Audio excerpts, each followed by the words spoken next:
आजकल जितने भी वित्तीय लेन देन हो रहे हैं उसमें टेक्नोलॉजी की भूमिका बहुत प्रमुख हो गई है। पूरा का पूरा बैंकिंग ट्रांजैक्शन, पूरा का पूरा फाइनेंशियल मार्केट का ट्रांजैक्शन टेक्नोलॉजी बेस्ड होते जा रहा है। वो दौर गया जब आप पैसे निकालने के लिए बैंक जाते थे, पैसे जमा करने के लिए बैंक जाते थे, वो दौर चला गया। अब आप विभिन्न प्रकार की तकनीकी के माध्यम से, विभिन्न प्रकार की टेक्नोलॉजी के माध्यम से सभी लेन देन बहुत आसानी से कर सकते हैं। दोस्तों, जब हम किसी भी प्रकार का लेन देन, फाइनेंशियल ट्रांजैक्शन, चाहे वो फाइनेंशियल सिस्टम में हो या बैंकिंग सिस्टम में हो, टेक्नोलॉजी की मदद से करने लगते हैं तो उसे ही फिनटेक कहते हैं। हम जिस दौर में खड़े हैं वो फिनटेक का दौर है। आप सभी पेटीएम, गूगल पे, भीम ऐप, अमेजन ऐप, इन सब का इस्तेमाल करते होंगे। यही फिनटेक है। इसने फिनटेक कंपनियां कहा जाता है। इस देश में बैंकिंग प्रणाली का रूपांतरण कर दिया है इस फिनटेक सिस्टम में। बहुत नया आया और ऐसे आया कि छा गया। तो अभिवादन स्वीकार कीजिए लोकेश त्रिपाठी की तरफ से। और आज हम चर्चा करेंगे फिनटेक पर। हम आपको ले जाने वाले हैं मनी मार्केट, कैपिटल मार्केट में। उसके पहले फिनटेक को समझना बहुत जरूरी हो गया है। और सबसे बड़ी बात, एक चीज और, आप लोग ढेर सारा मैसेज करते हैं, उसके लिए बहुत बहुत धन्यवाद। आप लोग मैसेज में थोड़ी कभी कभी अधीरता भी कुछ लोग व्यक्त करते हैं कि सर ये चैप्टर कब होगा। तो दोस्तों, सारा होगा, सब कुछ होगा। मैं आपको बता दूं, मैंने आपके लिए स्पेशल तैयारी कर रखी है। अभी आपकी दिवालियों की होली की जो छुट्टी आएंगी, उसमें जितने भी महत्वपूर्ण सरकारी योजनाएं हैं उसका एक क्लास मैं आपको दूंगा। जितने भी महत्वपूर्ण सरकारी योजनाएं हैं, 20-25 योजनाएं हैं जो बहुत चर्चा में, उनको एक क्लास में आपको दूंगा। साथ साथ आपको मैं अप्रैल के फर्स्ट वीक में उड़ान 500 जो 1.5 साल के करेंट अफेयर का संग्रह है उसको भी आपको दूंगा। एवं आज फिनटेक हो रहा है, अगला ट्यूसडे को जब क्लास जाएगी तो मनी मार्केट की होगी, उसके बाद कैपिटल मार्केट की होगी, टैक्स सिस्टम और फिस्कल पॉलिसी आपको पढ़ाऊंगा। और जितने भी महत्वपूर्ण चीजें हैं ये सारी की सारी आपके एग्जाम के पहले मैं करवा दूंगा। अस्वस्थ रहिए। समझ में आ गई बात? सारा का सारा करवा दूंगा, स्वस्थ रहिए। एक बात और, कुछ विद्यार्थी कहते हैं कि सर अभी प्री का पढ़ाइए, मेंस का भी टॉपिक आ जा रहा है। तो याद रखना, इकोनॉमी में यूपीएससी बंटवारा तो की है कि ये मेंस का है, प्री का तो कुछ बंटवारा ही नहीं की है, मेंस का बंटवारा की है। लेकिन देखा गया है कि प्री में भी जो मेंस के टॉपिक हैं उससे सवाल आते हैं। जैसे पीडीएस सिस्टम मेंस का टॉपिक है, सवाल आता है। एग्रीकल्चर मेंस का टॉपिक है, सवाल आता है। फिस्कल पॉलिसी बजट मेंस का टॉपिक है, सवाल आता है। तो प्री मेंस का कुछ बंटवारा नहीं है। आपको अगर प्री पास करनी, इकोनॉमी के सारे सवाल करने हैं तो पूरे के पूरे सिलेबस को बहुत विस्तार से, गहराई से पढ़ना होगा, जिस कदर हम पढ़ा रहे हैं। चूंकि शेड्यूल वीक में एक ही दिन का होता है, अन्य विषय भी जाने होते हैं, इसलिए थोड़ी अधीरता समझ में आती है। तो आप अस्वस्थ रहिए, चिंतन मुक्त रहिए। हम आपके साथ खड़े होने का वादा किए हैं तो खड़े रहेंगे। इसमें किसी भी प्रकार की शक शुबह की गुंजाइश नहीं है। आने वाले दिनों में हम अपने वीडियो का ड्यूरेशन बढ़ा देंगे, एक ही साथ 2-2 चैप्टर देने लगेंगे। तो आप आश्वस्त रहिए, सिर्फ पढ़ते रहिए। और जब आप इकोनॉमी का किताबें पढ़ते हैं, सिलेबस पढ़ते हैं, तो उसमें वही पुरानी बातें आती हैं। इकोनॉमी विषय के लिए बहुत जरूरी है कि जो नए नए चीजें आ रही हैं उनको भी इकोनॉमी में पढ़ा जाए। जैसे फिनटेक, अभी परंपरागत गाइड वाइड में जाएंगे तो वहां फिनटेक नहीं मिलता है, लेकिन ये हमारा दायित्व है, हमारा धर्म है कि जो नई चीजें आ रही हैं हम खुद ढूंढ करके आपके पास लेकर के आए। तो आइए चलते हैं उसी मुद्दे पर जहां से चर्चा की शुरुआत की थी कि वित्तीय लेन देन में, फाइनेंशियल ट्रांजैक्शन में जब हम टेक्नोलॉजी का प्रयोग करते हैं, या यूं कहिए कि किसी भी प्रकार के पैसे का लेन देन जब हम टेक्नोलॉजी के माध्यम से करने लगते हैं तो उसी को हम फिनटेक कहते हैं। इसीलिए जब फिनटेक की परिभाषा गढ़ी गई तो कुछ नहीं किया, फाइनेंशियल के फिन को निकाल लिया गया और टेक्नोलॉजी के टेक को निकाल दिया गया और बना दिया दोनों को मिलाकर के फिनटेक। यानी फिनटेक और कुछ नहीं है, फाइनेंशियल टेक्नोलॉजी का ही संक्षिप्त रूप है। यूं कहिए कि जब हम वित्तीय कार्यों में प्रौद्योगिकी का इस्तेमाल करने लगते हैं तो इसी को हम कहते हैं फिनटेक। यही है फिनटेक की परिभाषा। अर्थात फिर उसी बात को दूसरे शब्दों में हम कहे जाए कि जब आप अपने वित्तीय कार्यों को टेक्नोलॉजी की मदद से पूरा करते हैं तो उसे फिनटेक कहते हैं, और उस कार्य करने वाली कंपनी को फिनटेक कंपनी कहते हैं। मान लीजिए आपने पेटीएम का प्रयोग किया, से पैसे का लेन देन किया। आपने गूगल पे का प्रयोग करके पैसे का लेन देन किया, फोन पे का प्रयोग करके पैसे का लेन देन किया, तो आपने फिनटेक का इस्तेमाल किया। और ये जो कंपनियां हैं जैसे पेटीएम हो गया, गूगल पे हो गया, फोन पे हो गया, ये सारी क्या हैं? ये सारी फिनटेक कंपनियां हैं। तो जब आप टेक्नोलॉजी की मदद से लेन देन करते हो तो यानी आप फिनटेक का उपयोग कर रहे हो। और जो कंपनियां ऐसी टेक्नोलॉजी या ऐसी सुविधा उपलब्ध कराती हैं उन कंपनियों को हम फिनटेक कंपनियां कहते हैं। अब थोड़ी सी इस फिनटेक की विशेषता जान लिया जाए। फिनटेक ने जो सबसे पहला काम किया है वो है कि लेन देन को बड़ा आसान बना दिया है। पहले के समय में बैंक से पैसा निकालने के लिए बैंक वालों को रजिस्टर मेंटेन करना पड़ता था, जिससे काफी वक्त लगता था। लेकिन अब क्या है? अब पूरा का पूरा बैंकिंग सिस्टम प्रौद्योगिकी का इस्तेमाल कर रहा है और इससे पैसे का लेन देन काफी आसान हो गया है। इसी को भी हम फिनटेक का ही हिस्सा कहते हैं। यानी बैंकिंग सिस्टम जो टेक्नोलॉजी की मदद कर रहा है, जो टेक्नोलॉजी की मदद से ट्रांजिशन को तेज कर रहा है, वह भी किसका हिस्सा है? वह भी फिनटेक का ही हिस्सा है। यानी फिनटेक की जो सबसे बड़ी खूबसूरती है कि उसने सारे के सारे फाइनेंशियल ट्रांजैक्शन में रजिस्टर मेंटेन करने वाली चीज को समाप्त कर दिया है। इससे काफी वक्त बच रहा है, तेजी से लेन देन हो रहा है, ग्राहक को सुविधा मिल रही है। आपने सुना होगा यूपीआई का नाम, सुना क्या? पिछले मुद्रा वाले चैप्टर में हमने आपको यूपीआई पढ़ाया था। यूपीआई क्या है? फिनटेक का हिस्सा है। भीम ऐप क्या है? फिनटेक का हिस्सा है। इस यूपीआई और भीम ऐप या तमाम प्रकार के फिनटेक आने से क्या हो गया है? जिस लेन देन में घंटों लगते थे, दिन लगते थे, अब वह चंद सेकंड में हो जा रहा है। ग्राहक को लंबी लंबी लाइनें लगानी पड़ती थी बैंक के सामने। 10 बजे की लाइन में लगे हैं तो 2 बजे उनका नंबर आता था, 3 बजे नंबर आता था। अब वह 2 मिनट में घर बैठे अपने मोबाइल से कर लेते हैं।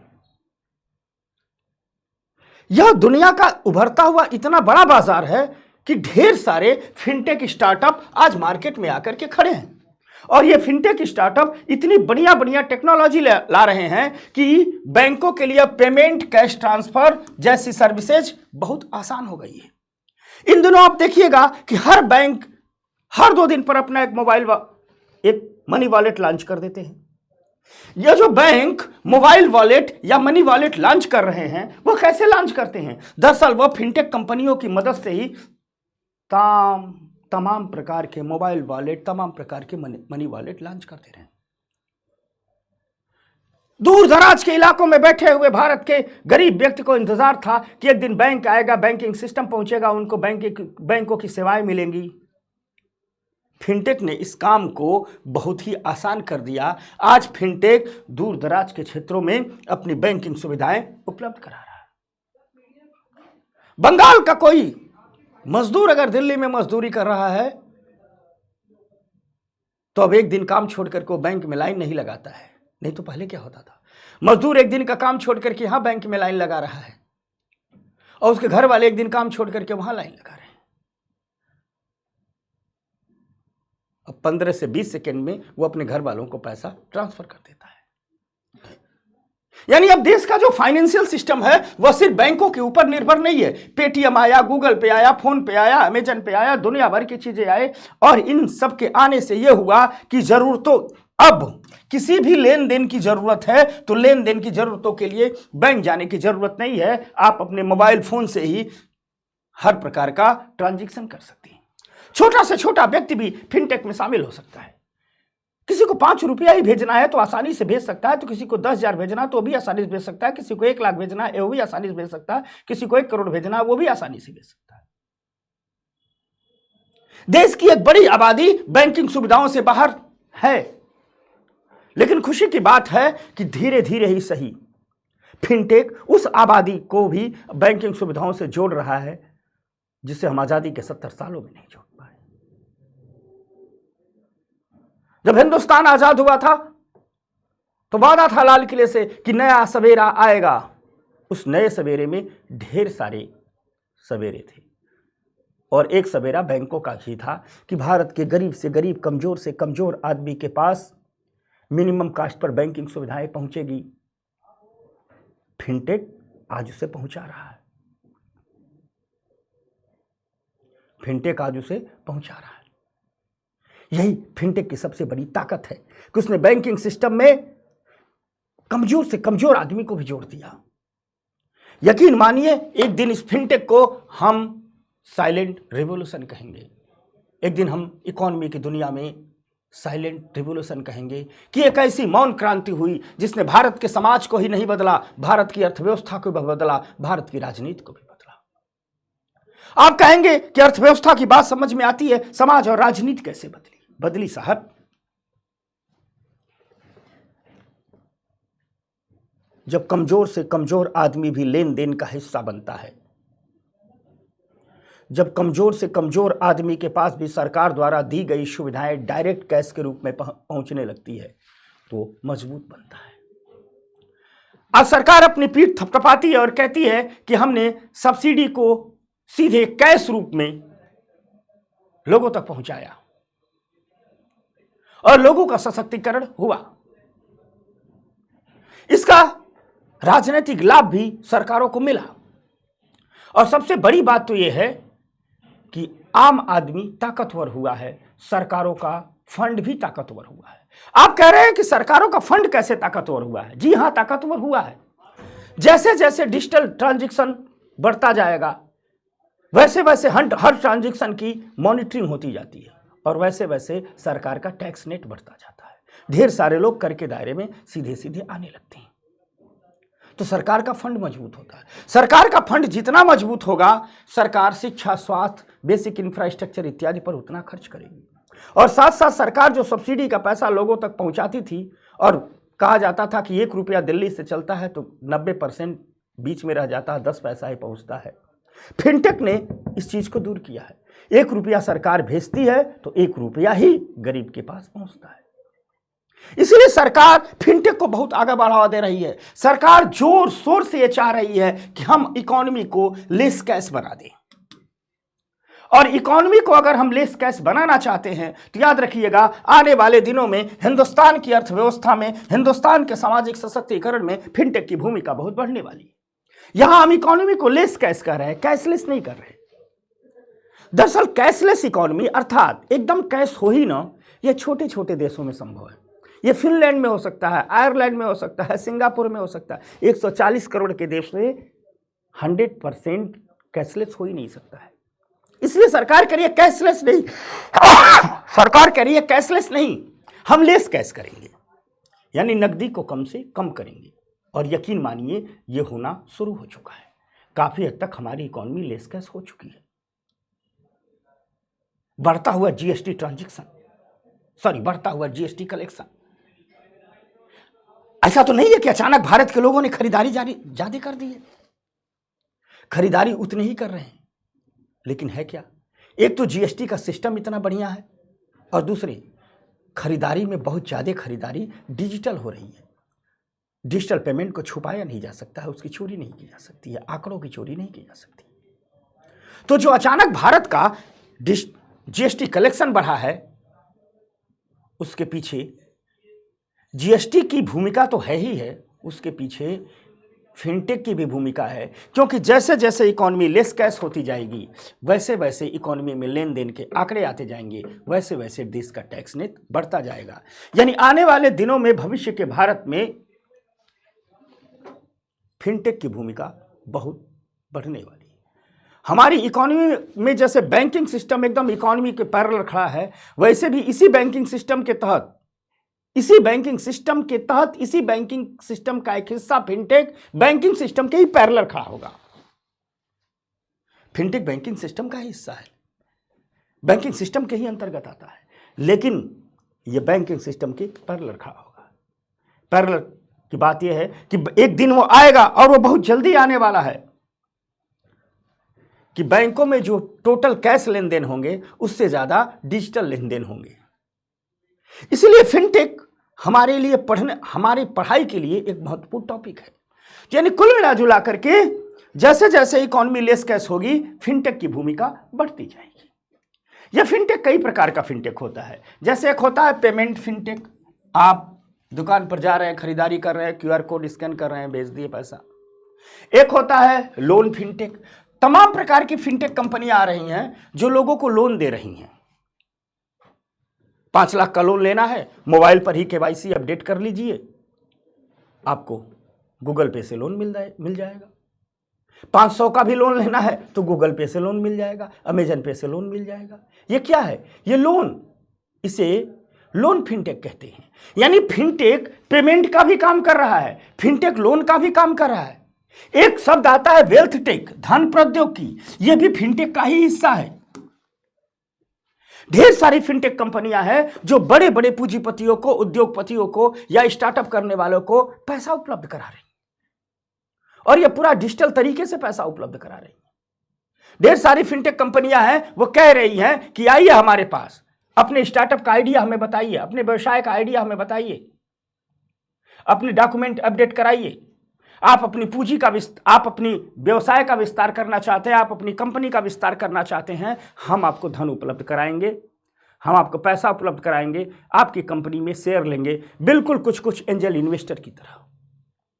तो वे फिनटेक कंपनियां जो व्यवसाय विस्तार करने के लिए, उद्योगों का विस्तार करने के लिए धन उपलब्ध करा रही हैं, पूंजी के रूप में धन उपलब्ध करा रही हैं, उन्हें वेल्टेक कहा जा रहा है।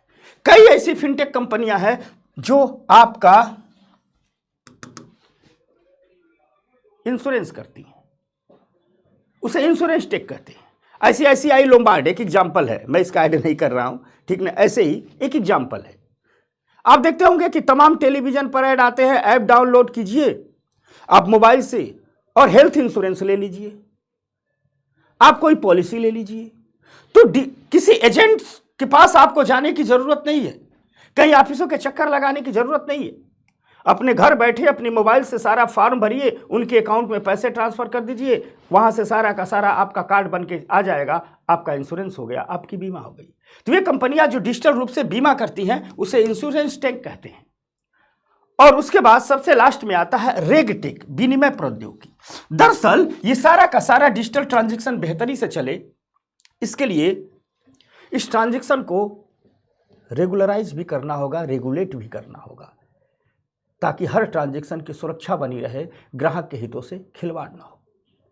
तो इन फिनटेक कंपनियों को भी तमाम प्रकार की जो सुरक्षा से संबंधित तकनीकी उपलब्ध कराने वाली कंपनियां होती हैं, उन्हें रेगटेक कंपनियां कहते हैं, और ये भी फिनटेक का ही हिस्सा होती हैं। ये फिनटेक के प्रकार हैं। अब आप कहोगे कि भारत दुनिया के सबसे बड़े उभरते फिनटेक बाजारों में से एक है। पिछली क्लास में हम यूपीआई पढ़ा रहे थे, बताए थे। और दुनिया के सबसे उभरते बाजारों में से एक की तो पहले भविष्यवाणी की गई थी। आज फिनटेक के मामले में भारत दुनिया का सबसे बड़ा बाजार बन गया है। ठीक, एक आंकड़ा मैं बताता हूं कि 2019 में भारत में डिजिटल पेमेंट $65 बिलियन का था, और उस समय अनुमान लगाया गया था कि 2023 में यह $140 बिलियन हो जाएगा। अनुमान से भी अधिक हो गया, ये $200 बिलियन के आसपास हो गया है। यानी सभी अनुमानों को धता बताते हुए जितना अनुमान था उससे आगे बढ़ गया।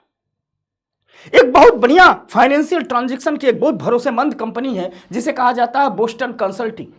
बोस्टन कंसल्टिंग ने एक अनुमान लगाया था, और मार्च 2021 में इसने एक अनुमान लगाया था, और उसने कहा था कि जो भारतीय फिनटेक कंपनियां हैं, इनका वैल्यू 2025 तक 150 से 60 बिलियन अमेरिकी डॉलर का होगा, और आने वाले 5 वर्षों में यानी 2030 तक ये 3 गुना बढ़ जाएगा। भारत में फिनटेक इतनी तेज से आगे बढ़ी कि इनके अनुमानों से भी आगे निकल गई। जो 2025 तक 150 से 60 बिलियन डॉलर होने वाला था, 2024 में ही वहां तक पहुंच गई। कहा जा रहा है कि 2030 तक तो ये 3 क्या 4 गुना बढ़ जाएगा। ये आंकड़े, ये उम्मीदें बताती हैं कि फिनटेक भारत में तेजी से आगे बढ़ रहा है। तो आखिर एक सवाल उठता है कि भारत में फिनटेक तेजी से आगे क्यों बढ़ गया? भारत में फिनटेक तेजी से आगे बढ़ा, उसके पीछे कुछ रीजन है, कुछ कारण हैं। थोड़ा बोर्ड वर्क से समझाते हैं, फिर आपके पीडीएफ पर समझा देंगे। सबसे पहला ऐसे लाते हैं, हुआ क्या कि 2015 साल 2015 के था, और सरकार एक प्रोग्राम लेकर के आई, डिजिटल इंडिया। डिजिटल इंडिया, और डिजिटल इंडिया के तहत सरकार ने कहा कि हम भारत में डिजिटल इंफ्रास्ट्रक्चर बनाएंगे, डिजिटल इंफ्रास्ट्रक्चर बनाएंगे। और डिजिटल इंफ्रास्ट्रक्चर के लिए सरकार ने एक प्रोजेक्ट चलाया, भारत नेट।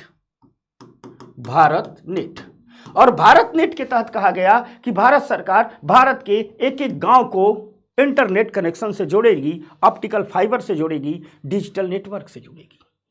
और भारत का एक एक गांव इस भारत नेट प्रोग्राम के तहत इंटरनेट से जुड़ा। इंटरनेट से जुड़ा 2019 आते आते ही ये इंटरनेट से जुड़ गया था। पहली वजह ये भारत नेट, इंटरनेट की सप्लाई, क्योंकि इंटरनेट अनिवार्य है डिजिटल ट्रांजैक्शन के लिए। तो पहला तो ये हुआ कि 2015 की जो डिजिटल इंडिया के तहत जो भारत नेट की सफलता आई, 2019 तक पूरा का पूरा देश डिजिटल तकनीकी से जुड़ गया था। गांव गांव तक ऑप्टिकल फाइबर केबल नेटवर्क बिछ गए 2019 आते आते, और गांव गांव तक इंटरनेट पहुंच गया। इसी के साथ 2015 में एक तरफ भारत सरकार डिजिटल इंडिया के तहत डिजिटल इंफ्रास्ट्रक्चर बनाती है, तो दूसरी तरफ एक और काम हुआ। 2016 में भारत सरकार लेकर के आई स्टार्टअप इंडिया। 2016 में भारत सरकार लेकर के आई स्टार्टअप इंडिया। स्टार्टअप इंडिया, और जब 2016 में भारत सरकार स्टार्टअप इंडिया लेकर के आई, तो स्टार्टअप इंडिया के तहत भारत सरकार ने कहा कि हम भारत में स्टार्टअप को बढ़ावा देने के लिए ढेर सारी सुविधाएं देंगे। यानी भारत में स्टार्टअप को ढेर सारी सुविधाएं देंगे। और इसके तहत भारत सरकार ने फिनटेक स्टार्टअप को भी ढेर सारी सुविधाएं दी। इसके तहत भारत सरकार ने फिनटेक स्टार्टअप को भी ढेर सारी सुविधाएं दी। इससे क्या हुआ कि भारत में फिनटेक स्टार्टअप तेजी से आगे बढ़े, तेजी से आगे बढ़े। दूसरा कारण यह रहा। तीसरा कारण यह रहा कि 2016 में भारत ने नोटबंदी कर दी। भारत में नोटबंदी हो गई। नोटबंदी ने एक फोर्स के रूप में काम किया। नोटबंदी ने एक ऐसे फोर्स के रूप में काम किया कि हर कोई डिजिटल ट्रांजैक्शन को सीखने के लिए बाध्य हो गया। दरअसल नोटबंदी ने वह स्थितियां उत्पन्न कर दी, पूरे के पूरे देश में ऐसा सिचुएशन उत्पन्न कर दिया कि हर व्यक्ति मजबूर था कि वह डिजिटल ट्रांजैक्शन करे। अर्थात नोटबंदी ने एक फोर्स के रूप में काम किया और भारत में डिजिटल लेन देन तेजी से बढ़ा। डिजिटल लेन देन तेजी से बढ़ा। भारत में डिजिटल लेन देन तेजी से बढ़ा। एक बड़े फोर्स का काम किया। साथ ही साथ 2016 में सरकार ने एक पहल की। 2016 के लास्ट में ही सरकार ने एक पहल की, less cash India. Less cash India. और इस लेस कैश इंडिया ने के तहत भारत सरकार के विभिन्न मंत्रालयों ने और आरबीआई ने भारत की इकोनॉमी में भारत की इकोनॉमी को लेस कैश करने में अपनी ताकत लगा दी और ढेर सारे डिजिटल लेन देन के पहल किए गए। डिजिटल लेन देन के लिए पहल की गई। इन सब का परिणाम यह हुआ कि भारत डिजिटल लेन देन का एक बहुत बड़ा मार्केट बन करके आ गया। यानी हम कह सकते हैं कि इंडिया फिनटेक कंपनियों के लिए, या यूं कहिए कि इंडिया डिजिटल लेन देन के लिए, इंडिया डिजिटल लेन देन का एक बहुत बड़ा बाजार बनकर के सामने आया, एक उभरता हुआ मार्केट के रूप में सामने आया। और जब भारत डिजिटल लेन देन के एक बहुत बड़े मार्केट के रूप में सामने आया, तो जो देश के भी जो फिनटेक स्टार्टअप थे, उन्होंने भी तेजी से अपने कामों का विस्तार किया भारतीय बाजार में। और जो फॉरेन फिनटेक स्टार्टअप थे, जो फॉरेन फिनटेक स्टार्टअप थे, जो विदेशों में कार्य करने वाले फिनटेक स्टार्टअप थे, वे भी भारत की ओर तेजी से बढ़े। गूगल पे, अमेजन पे तेजी से बढ़ रहे हैं। ये लोग तेजी से बढ़े क्योंकि सब कुछ अनुकूल था, सब कुछ अनुकूल था। एक तरफ डिजिटल इंफ्रास्ट्रक्चर बिछ गया है, दूसरी तरफ भारत सरकार खुद ही फिनटेक स्टार्टअप को आगे बढ़ा रही है, तीसरी तरफ नोटबंदी एक फोर्स के रूप में काम कर रही है, एक ऐसे अवसरों का निर्माण कर दिया कि डिजिटल लेन देन होगा ही होगा। चौथी तरफ सरकार की पूरी कोशिश है कि हम इकोनॉमी को लेसकेस बनाएंगे, हर मंत्रालय लेसकेस की ओर चल पड़े, आरबीआई ने भी लेसकेस की ओर पहल की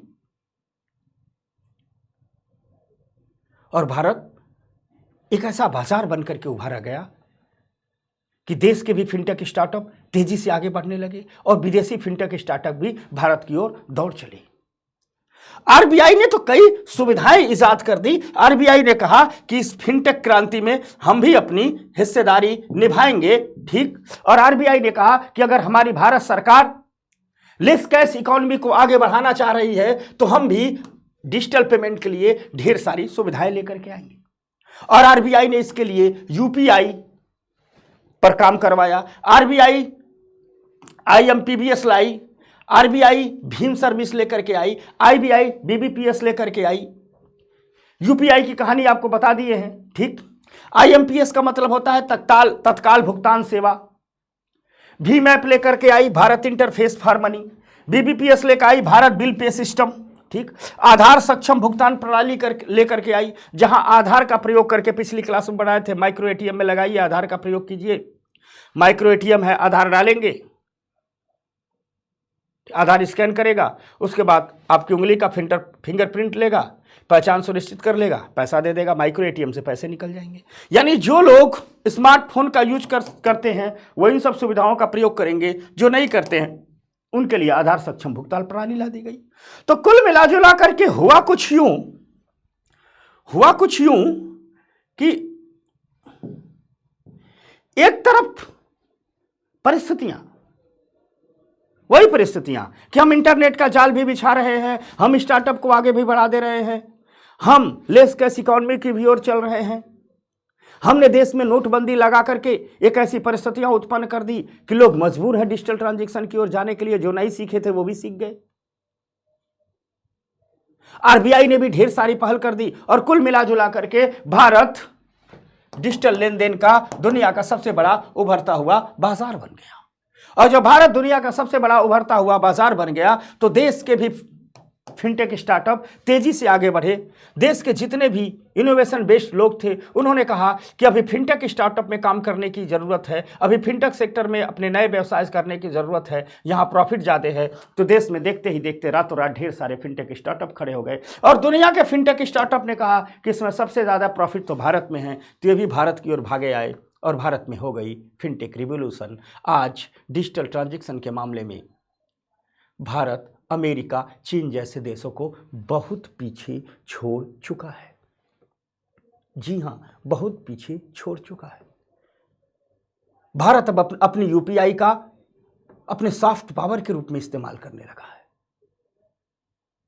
आज म्यांमार में भारत की यूपीआई सिस्टम काम करने लगी है, परीक्षण हो रहा है।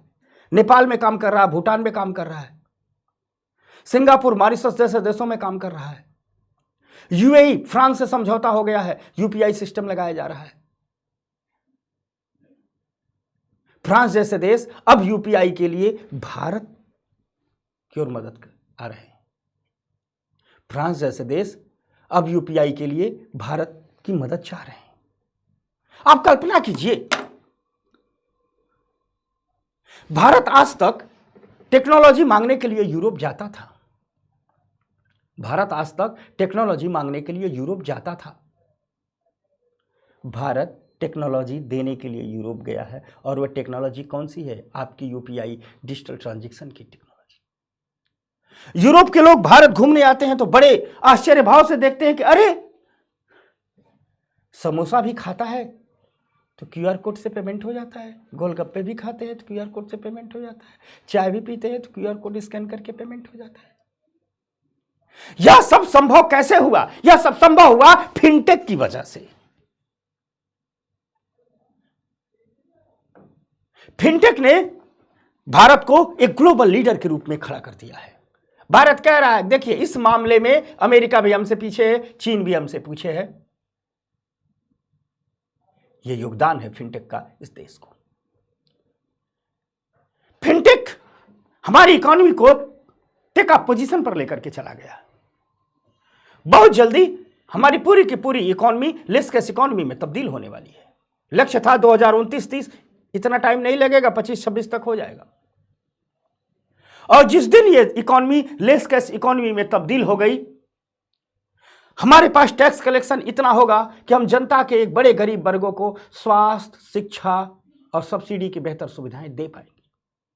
साथ साथ हमारे पास इतनी कैपिटल होगा कि हम बड़े बड़े इंफ्रा प्रोजेक्टों में निवेश कर पाएंगे।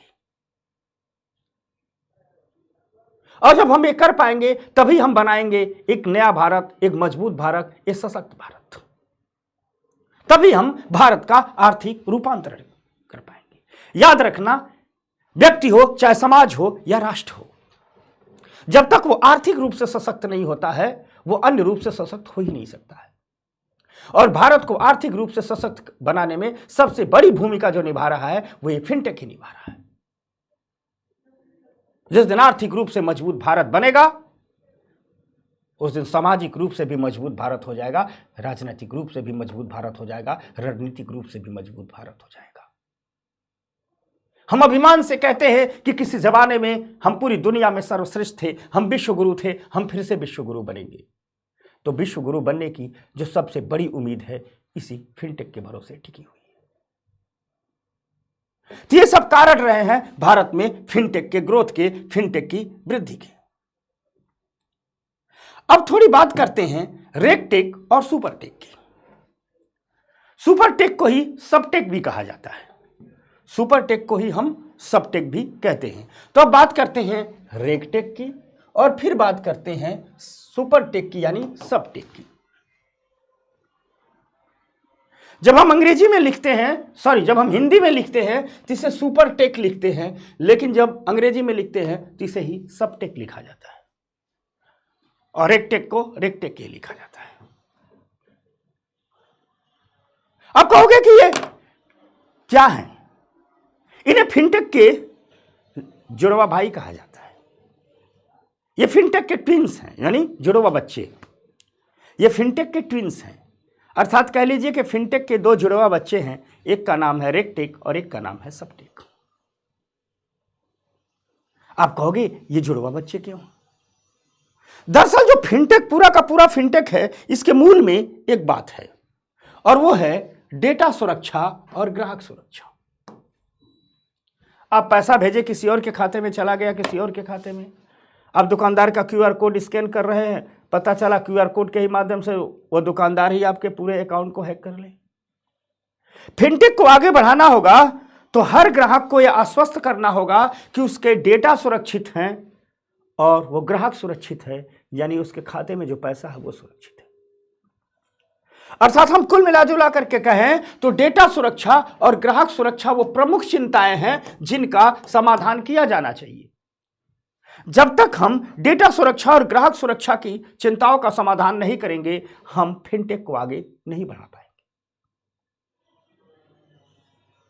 ये जो रेगटेक और सबटेक है वस्तुतः यह इन्हीं दोनों कामों को करती है, यानी डेटा सुरक्षा और ग्राहक सुरक्षा की जिम्मेदारी रेगटेक और सबटेक को ही है। इसीलिए इस रेगटेक को और सबटेक को फिनटेक के जुड़वा कहा जाता है, ट्विंस कहा जाता है। फिनटेक के जुड़वा कहा जाता है, ट्विंस कहा जाता है। तो आइए थोड़ी सी चर्चा करते हैं इस रेगटेक पर और सबटेक पर। अगर हम रेगटेक की बात करें तो रेगुलेटरी और टेक्नोलॉजी शब्द से रेगटेक बना हुआ है। किया क्या गया कि इस रेगुलेटरी का रेग निकाल दिया गया, टेक्नोलॉजी का टेक निकाल दिया गया और बना दिया गया रेगटेक, बना दिया गया रेगटेक। यानी रेगुलेटरी और टेक्नोलॉजी के को मिलाकर के रेगटेक बना गया। इसका मतलब यह रेगुलेटरी का काम करता है, विनियमन का काम करता है। होता क्या है कि टेक्नोलॉजी से संचालित जितने भी सिस्टम है उसमें समय समय से पर चुनौती आती रहती है। कहा जाता है कि हम जितनी तेज बढ़ते हैं हैकर उससे आगे बढ़ता है। अभी कुछ दिन पहले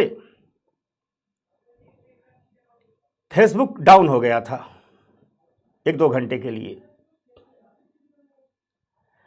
फेसबुक ने कहा हमारे सर्वर में प्रॉब्लम आ रही थी। सोशल मीडिया में चर्चा था कि हैकर ने फेसबुक को हैक कर लिया था, उसका सिस्टम ही। सच क्या है मैं नहीं जानता, लेकिन फेसबुक जैसा एडवांस सिस्टम भी डिस्टर्ब हो सकता है। आपको पता होगा 7-8 महीने की एक खबर आई थी, कुछ हैकर ने हमारे एम्स का पूरा सिस्टम हैक कर लिया था। और उससे आगे तो जाओ, कुछ हैकर्स ने, ये भी आप सर्च करना मिलेगा, इस पर FIR है, एम्स डायरेक्टर के अकाउंट को हैक करके तकरीबन शायद 10 करोड़ या क्या थे रुपए निकाल लिए थे। ये चर्चा आई थी कि हैकर ने, अखबारों में चर्चा थी, ऐसे सोशल मीडिया पर चर्चा थी। मैंने इस खबर को पुष्ट नहीं किया है, मैं सोशल मीडिया के आधार पर बता रहा हूं, ठीक। इस खबर के सत्यता की गारंटी मैं नहीं लेता हूं, लेकिन यह खबर थी कि एम्स डायरेक्टर के हैक कर लिया गया। अब मान लीजिए यह खबर झूठी हो, फिर भी एक सवाल तो खड़ा होता है कि हमें जो डिजिटल ट्रांजैक्शन है, जो फाइनेंशियल सिस्टम में जो डिजिटल ट्रांजैक्शन हो रहा है, इसको इतना सुरक्षित बनाना है कि इसका दुरुपयोग न हो पाए, इसका दुरुपयोग न हो पाए। ये चुनौती तो है, क्योंकि सच है टेक्नोलॉजी को जितनी तेज से हम लेकर जाते हैं, हैकर उससे 2 कदम आगे रहता है। रेगटेक यही काम करता है। रेगटेक देखते रहता है, पूरे डिजिटल ट्रांजैक्शन को देख रहा है। रेगटेक कंपनियां देख रही हैं और वे काम करती रहती हैं किस पर? डिजिटल ट्रांजैक्शन की सुरक्षा के लिए। वे पूरे के पूरे डिजिटल ट्रांजैक्शन को मॉनिटर करती रहती हैं। भविष्य में जो जो चुनौतियां आती हैं उनका समाधान करते रहता है रेगटेक। याद रखिएगा, ये रेगटेक बहुत जरूरी है। पूरे फिनटेक की सफलता ही इस रेगटेक पर निर्भर है, क्योंकि जैसे जैसे इकोनॉमी डिजिटल होती जाती है, वैसे वैसे साइबर हमले, अन्य फ्रॉड गतिविधियां भी बढ़ती जाती है। ये जितने भी साइबर हमले या जितने फ्रॉड गतिविधियां होती हैं, इन सभी को रोकने का काम ही रेगटेक करता है।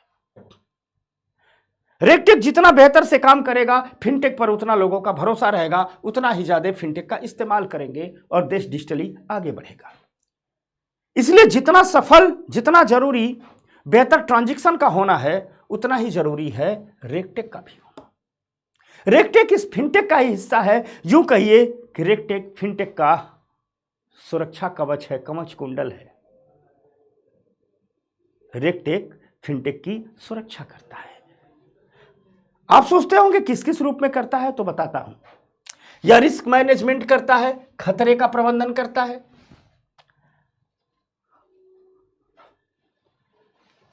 आप किसी को पेमेंट कर रहे हो, जो 6 अंकों का आइडेंटिफिकेशन, 4 अंकों का आइडेंटिफिकेशन दिया जाता है, उसे गलत बताइए, उसे गलत दबाइए। जब आप अपने 6 अंकों का आइडेंटिफिकेशन गलत दबाएंगे, वो तुरंत लाल रूप से आपके मोबाइल के ऊपर आ जाएगा, डेंजर। यह कौन करता है? यह रिस्क है, आपको डेंजर आ जाएगा। 3 बार गलत दबा दीजिए, आपका अकाउंट ब्लॉक हो जाएगा 24 घंटे के लिए। किसने किया? रेगटेक ने किया। 3 बार जो आपका कोड है उसको गलत दबाने से बंद हो जाता है कि नहीं हो जाता है 24 घंटे के लिए। क्यों? ये सुरक्षा के लिए किया गया है। मान लीजिए किसी का मोबाइल गुम हो जाए, मोबाइल में ही सारा वो अपना ऐप डाउनलोड किया है, कोई उसके गूगल पे को खोल करके, फोन पे को खोल करके उसके अकाउंट से अपने अकाउंट में पैसा ट्रांसफर करने लगे, तो बार बार दबाएगा कि कुछ भी गलत दबाएंगे, क्या पता उसका कोड हम डिकोड कर ले। तो 3 बार गलत दबाएगा, उसका अकाउंट ही क्या हो गया? ब्लॉक हो गया, नहीं ट्रांजिशन हो पाएगा। तब तक वो व्यक्ति जिसका फोन गुम है, वो 24 घंटे के अंदर जाकर के बैंक में या किसी और के फोन लेकर से बैंक से अपना खाता ब्लॉक कर देगा। तो जो आपका गलत कोड डाल देते हैं ना, तो आपका यूपीआई जो काम करना बंद कर देता है, आपके डिजिटल ऐप काम करने बंद होते हैं, वो सब काम कौन है? रेगटेक कर रहा है। जितने भी प्रकार के लेन देन हो रहे हैं, सबकी मॉनिटरिंग कर रहा है। बड़े लेन देन हो रहे हैं तो तुरंत उसकी रिपोर्ट इनकम टैक्स को भी दे देता है, और साथ साथ जिस बैंक से लेन देन हो रहा है उस बैंक को भी ये रिपोर्ट करता है कि इतना इतना आपके यहां से लेन देन हुआ, आपके खाते से निकाल के उस खाते में डाला गया, जिसके निकाला गया उसको ही बताता है, जिसको डाला गया उसको ही बताता है। आप देखते होंगे कि आप डिजिटल ट्रांजैक्शन ज्यों किए, आपने किसी को 2,000 रुपये दिए तो 2,000 रुपये देने के बाद तुरंत आपके पास मैसेज आता है ना, मेल भी आ जाता है, अच्छा अच्छा आपके खाते से इतना निकाल करके दिया गया है। यह क्या है? यह रिपोर्टिंग है। आपने किसी को दिया, उसने आपके बैंक को भी रिपोर्ट किया, आपको भी रिपोर्ट किया, जिसको गया उसको भी रिपोर्ट किया। ग्राहकों का आइडेंटिफिकेशन भी करता है। आप जो लोन लेने वाले फिनटेक का इस्तेमाल करते हैं, आप जब किसी भी लेन देन को करते हैं तो आपसे आपका आइडेंटिफिकेशन करवाता है, आपसे केवाईसी मंगवाता है, उस केवाईसी की जांच करता है। ठीक, साथ साथ यह रेगुलेटरी इंटेलिजेंस पर काम करता है, अर्थात यह क्या करता रहता है, कुछ कुछ समय में डिजिटल लेन देन के जितने भी रूल्स और रेगुलेशन है समय समय पर बदलते रहता है। आप अपने ऐप का इस्तेमाल करके पेमेंट कर रहे हैं, अब देखते हैं 3 महीने बाद पेमेंट का तरीका बदल जाता है। आप एटीएम में जाइए पैसे निकालने, एक ही एटीएम में बार बार जाइए, देखते हैं कि हर 1-2 महीने उस एटीएम से पैसे निकलने का तरीका बदल जाता है। कभी वो कितना पैसा निकालना है ये पहले डलवाता है, तो कभी आपका पिन डलवाता है पहले। समय समय पर आपके ऐप अपडेट होते रहते हैं। वो ऐप अपडेट क्यों किया जाता है? दरअसल वो ऐप अपडेट नहीं किया जाता है, बल्कि लेन देन के तरीके बदले जाते हैं। क्योंकि मान लीजिए एक फिक्स तरीके पर कोई भी ऐप लेन देन कर रहा है, तो जब तक साइबर अटैक करने वाले हैकर्स उसको पढ़ने और डिकोड करने की कोशिश करेंगे, तब तक वो तरीका बदल दिया जाता है। पहला बदला, जब तक वो लोग डिकोड करने की कोशिश कर रहे हैं तब तक बदल दिया, दूसरे काम शुरू किया, दूसरे को जब तक डिकोड करेंगे तब तक तीसरा बदल देगा। तो लगातार पूरे के पूरे टेक्नोलॉजी तरीकों को बदलता रहता है, ये इसका काम है। अब बात करते हैं थोड़ा सा सैंडबॉक्स सबटेक की। देखो, जो काम रेगटेक करता है वही काम सबटेक करता है। तो आप कहोगे दोनों अलग अलग पढ़ रहे हैं। देखिए,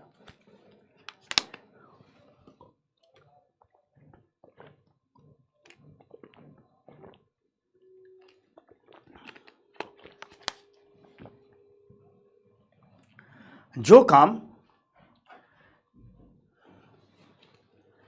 रेगटेक करता है वही काम सबटेक करता है।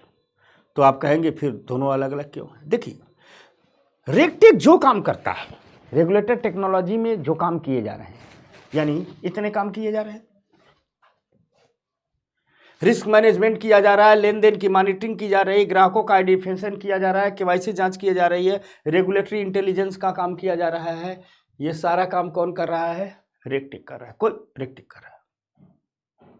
अब देखिए, इसी सारे कामों को जब कोई प्राइवेट कंपनी करती है, मान लीजिए फोन पे कर रहा है, फोन पे कर रहा है, तो वह रेगटेक हो गया।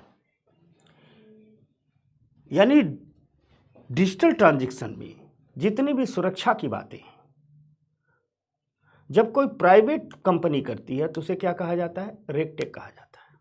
अर्थात जितने भी प्राइवेट फिनटेक स्टार्टअप हैं, जब यही सिक्योरिटी और इंटेलिजेंस का काम करते हैं तो इन्हें रेगटेक कहा जाता है। गूगल है, वो फिनटेक स्टार्टअप है, लेकिन गूगल लेन देन के अलावा एक काम और करता है, गूगल रेगटेक सेवाएं भी देता है, यानी गूगल सिक्योरिटी इंटेलिजेंस की भी सेवाएं देता है। तो जब प्राइवेट फिनटेक स्टार्टअप सिक्योरिटी की सेवाएं देते हैं, रिस्क मैनेजमेंट की सेवाएं देते हैं, तो उन्हें रेगटेक कहा जाता है। तो दूसरी तरफ देशों का जो केंद्रीय बैंक है वह भी अब चुप नहीं है। देशों का जो केंद्रीय बैंक है वह भी अब चुप नहीं है। केंद्रीय बैंक, सेंट्रल बैंक जानता है कि हमारे देश में तेजी से डिजिटल ट्रांजैक्शन बढ़ रहा है। केंद्रीय बैंक कहता है कि ठीक है, यह प्राइवेट कंपनियां अर्थात रेगटेक वाले सुरक्षा पर काफी काम कर रहे हैं, लेकिन केंद्रीय बैंक कहता है हम देश के वित्तीय लेन देन को सिर्फ इन प्राइवेट कंपनियों के सुरक्षा के भरोसे नहीं छोड़ सकते हैं। सेंट्रल बैंक कहता है हम भी डिजिटल, जितना भी डिजिटल लेन देन होगा उसमें डेटा संग्रह, डेटा की सुरक्षा के लिए काम करेंगे। ठीक, दुनिया भर के देशों का केंद्रीय बैंक कहता है कि हम भी कुछ टेक्नोलॉजी का इस्तेमाल करेंगे, हम भी पूरे के पूरे टेक्नोलॉजी के ढांचे को बनाएंगे ताकि डिजिटल लेन देन सुरक्षित रहे। और देशों का केंद्रीय बैंक जब डिजिटल लेन देन की सुरक्षा के लिए टेक्नोलॉजी का प्रयोग करता है तो उसे ही सुपर टेक कहते हैं, उसे ही सब टेक कहते हैं। इसीलिए इसे रेगटेक और सबटेक को फिनटेक के ट्विंस कहा गया। देखो, जो काम रेगटेक कर रहा है वही काम सबटेक भी कर रहा है, तो अंतर क्या है? जब प्राइवेट कंपनियां डिजिटल ट्रांजैक्शन की सुरक्षा का काम करती हैं तो क्या कहलाती हैं? रेगटेक कहलाती है। जब फिनटेक स्टार्टअप डिजिटल ट्रांजैक्शन की सुरक्षा का काम करते हैं तो क्या कहलाते हैं? रेगटेक कहलाते हैं। लेकिन देशों का केंद्रीय बैंक जब वही काम करता है तो सबटेक कहलाता है। जैसे मान लो भारत में डिजिटल लेन देन की सुरक्षा के लिए फोन पे तमाम काम करता है, गूगल पे तमाम काम करता है, अमेजन पे तमाम काम करता है, यूपीआई पर तमाम काम होते हैं। तो ये किसका है? ये रेगटेक का हिस्सा है। लेकिन आरबीआई भी करता है। तो जब आरबीआई डिजिटल लेन देन की सुरक्षा के लिए काम करेगा, तकनीकी का इस्तेमाल करेगा, तो क्या है? सबटेक कहलाया जाएगा। यानी बात वही निकली फिनटेक के ट्विंस। फिनटेक इस फिनटेक के ट्विंस क्या निकला? इस फिनटेक के ट्विंस। और फिनटेक के ट्विंस कौन कौन है? एक है रेगटेक और दूसरा है सबटेक।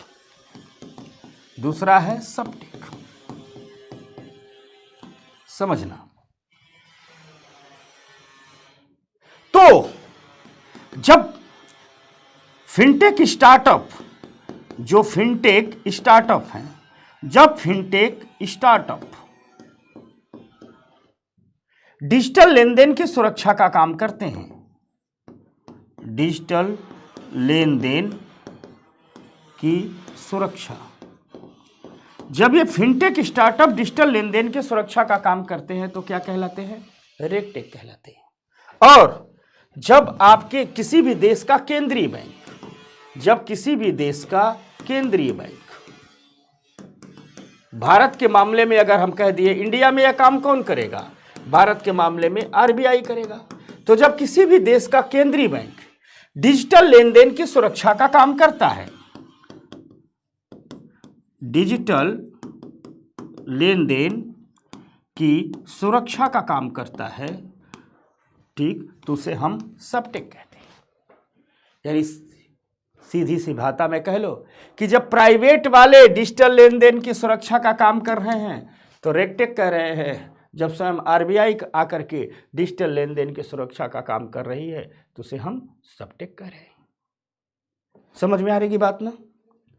अब आइए थोड़ा बताते हैं कि हमारी अपनी आरबीआई ने डिजिटल सबटेक के मामले में क्या क्या काम किया है, यानी डिजिटल लेन देन की सुरक्षा के लिए क्या क्या काम किया है।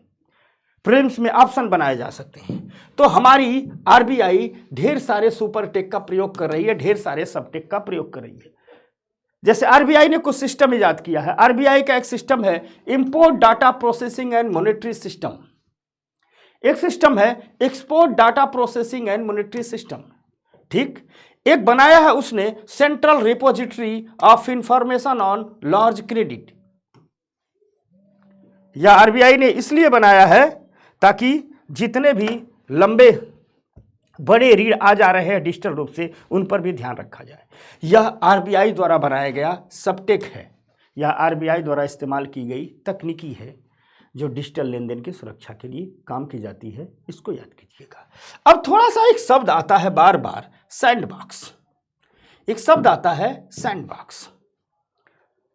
पूछ देगा ऐसे यूपीएससी पूछ देगा सैंडबॉक्स से संबंधित निम्न कथनों पर विचार करें, और ऑप्शन में बनाएगा कि यह मरुस्थल में बने हुए आयताकार रेत के टीले हैं,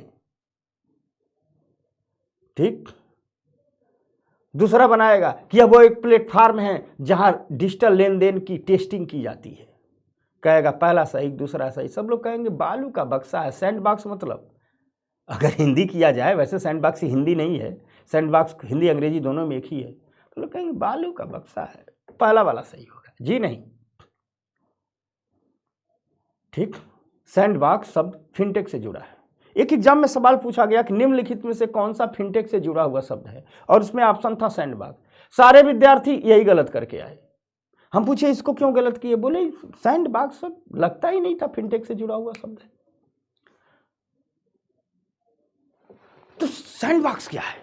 ठीक, सैंडबॉक्स पर चलने से पहले हम आपको एक बात बता रहे हैं थियरी की।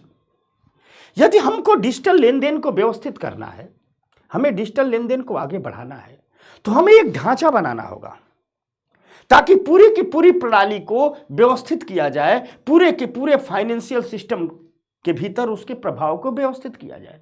अर्थात इसका मतलब क्या है? इस दोनों शब्दों का मतलब क्या है? इस दोनों शब्दों का मतलब है कि चाहे सरकार अर्थात आरबीआई या बैंक या कोई प्राइवेट फिनटेक कंपनी किसी भी डिजिटल ट्रांजैक्शन की टेक्नोलॉजी को ले आती है, तो पहले वह सीधे जनता में न लाए, पहले वह डिजिटल ट्रांजैक्शन की टेक्नोलॉजी का परीक्षण करे, टेस्टिंग करे कुछ खास लोगों पर, कुछ खास संस्थाओं के भीतर।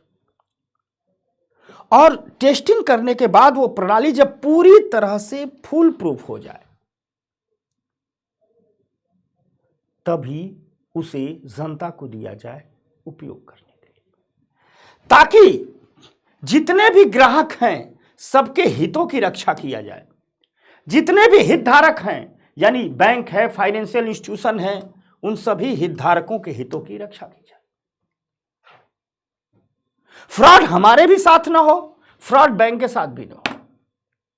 मान लीजिए कोई एसबीआई किसी डिजिटल लेन देन की टेक्नोलॉजी का इस्तेमाल करता है, पता चला उसे हैक, उसमें कुछ गड़बड़ी आ गई, सारे डाटे ही ध्वस्त हो गए, तो एसबीआई ध्वस्त हो जाएगी। हमारा ही डाटा ध्वस्त हो गया, हम ध्वस्त हो जाएंगे। या एसबीआई का सिस्टम हैक करके पैसा निकाल लिया गया। आपको शायद आश्चर्य होगा, भारत पर रोज 6000 से ऊपर साइबर हमले होते हैं, रोज।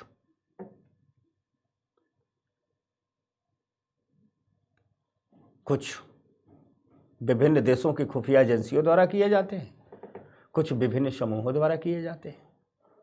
6000 से ऊपर साइबर हमले रोज होते हैं। आज किसी देश को हराने के लिए, किसी देश को पीछे करने के लिए यह जरूरी नहीं है कि उस पर तोप, गोले, मिसाइल ही चलाए जाए। यह तो आगे की बात है। यकीन मानिए, we are in the war, we are in the war. हम युद्ध में हैं, सच है, हम युद्ध में। सीमाओं पर तोपें खामोश हैं, मिसाइलें खामोश हैं। हमारे अभिनंदन जी घर में बैठे हुए हैं, हमले करने नहीं जा रहे हैं। लेकिन इसका कतई मतलब नहीं कि हम वार में नहीं हैं। तोपें खामोश हैं, लेकिन तोपें सजग हैं। अभिनंदन जी घर में हैं, लेकिन वो एकदम अपना ड्रेस व्रेस पहन करके तैयार हैं। हमारी मिसाइलें चुप हैं, लेकिन लांचर पर हैं। हमारी सेनाएं युद्ध में नहीं है, लेकिन युद्धाभ्यास जारी है, क्योंकि हम साइलेंट वार में हैं। और एक वार चल रहा है, वह वार चल रहा है खुफिया एजेंसियों के विरुद्ध के बीच। खुफिया एजेंसी युद्ध में है। 6000 से ऊपर साइबर हमले रोज होते हैं, और हमारी खुफिया एजेंसियां उन हमलों को डिस्ट्रॉय करती रहती। ये हमले किस लिए होते हैं कि कभी आरबीआई का सिस्टम हैक कर लो, तो कभी एसबीआई का सिस्टम हैक कर लो, कभी आईसीआई का सिस्टम हैक कर लो। भारत के जो 3 बैंक हैं, एसबीआई, एचडीएफसी और आईसीआईसीआई, ये 3 बड़े बैंक बन चुके हैं। ये हमारी अर्थव्यवस्था के लिए बहुत जरूरी बैंक बन चुके हैं। इनमें एक को ध्वस्त कर दो, भारत की इकोनॉमी डमाडोल होने लगेगी। रोज हमारे डीआरडीओ पर हमले होते हैं, रोज हमारे इसरो पर, यहां साइबर हमले की मैं बात कर रहा हूं। हमारे एम्स पर साइबर हमले होते हैं, हमारे विभिन्न संस्थानों पर साइबर हमले होते हैं, हमारे भाभा एटॉमिक रिसर्च पर साइबर हमले होते हैं, हमारे आरबीआई पर होते हैं, एसबीआई पर होते हैं, हमारे स्टॉक एक्सचेंज पर साइबर हमले होते हैं।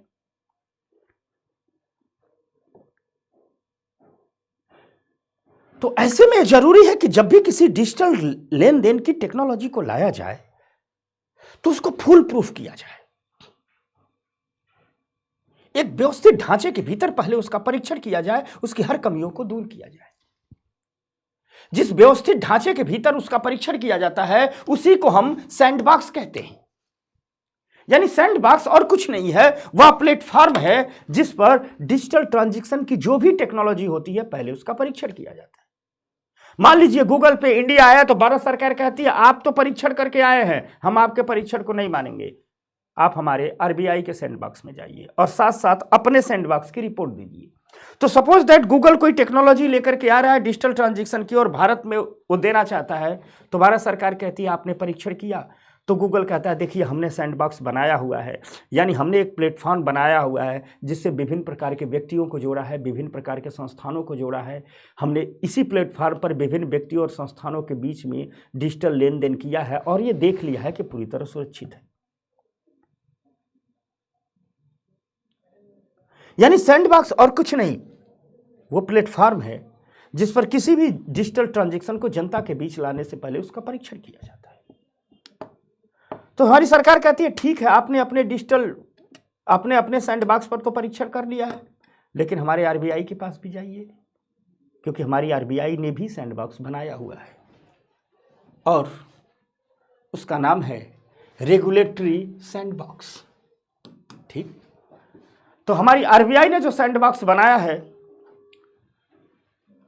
उसका नाम क्या है? Regulatory sandbox. यानी रेगुलेटरी सैंडबॉक्स हमारी आरबीआई का सैंडबॉक्स है और यह रेगुलेटरी सैंडबॉक्स आरबीआई का एक ऐसा प्लेटफॉर्म है जहां नए फिनटेक के इनोवेटिव प्रोडक्ट्स का परीक्षण किया जाता है।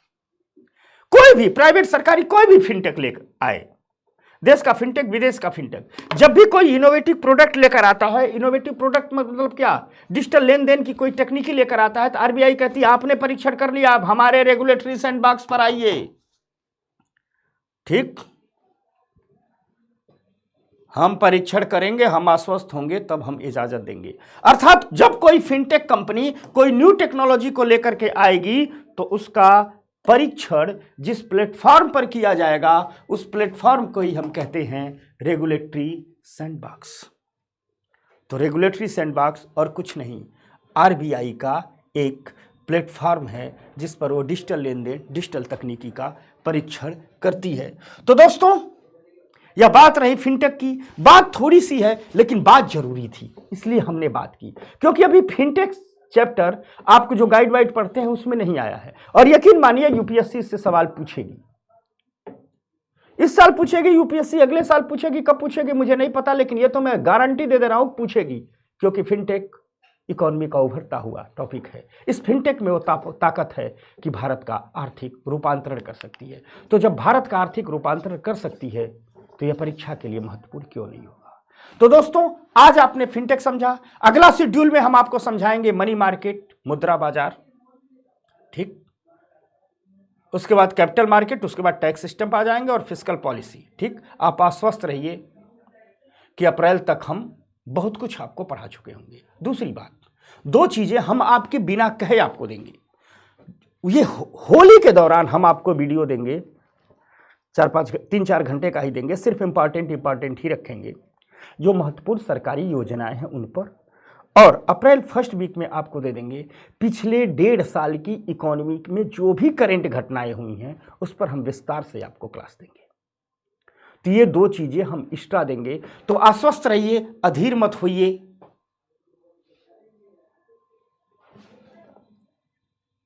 हम हर वक्त हर मोड़ पर आपके साथ खड़े हैं। हमारा तो धर्म ही है पढ़ाना पढ़ाना पढ़ाना। हम तो बने ही इसलिए कि हम ढेर सारा पढ़ाए, ढेर सारे विद्यार्थियों के साथ खड़े हों। हमें पढ़ाने के बदले दुनिया का कोई काम कर दिया जाए, एक बार स्वर्ग के देवता आकर के कहे कि आओ पूरा स्वर्ग तुम्हें दे देते हैं, पढ़ाना छोड़ दो, तो हम कहेंगे नहीं, मेरा क्लासरूम ही मेरा स्वर्ग है, मेरे विद्यार्थी ही मेरे देवता है, और यही मेरा सबसे बड़ा धर्म है।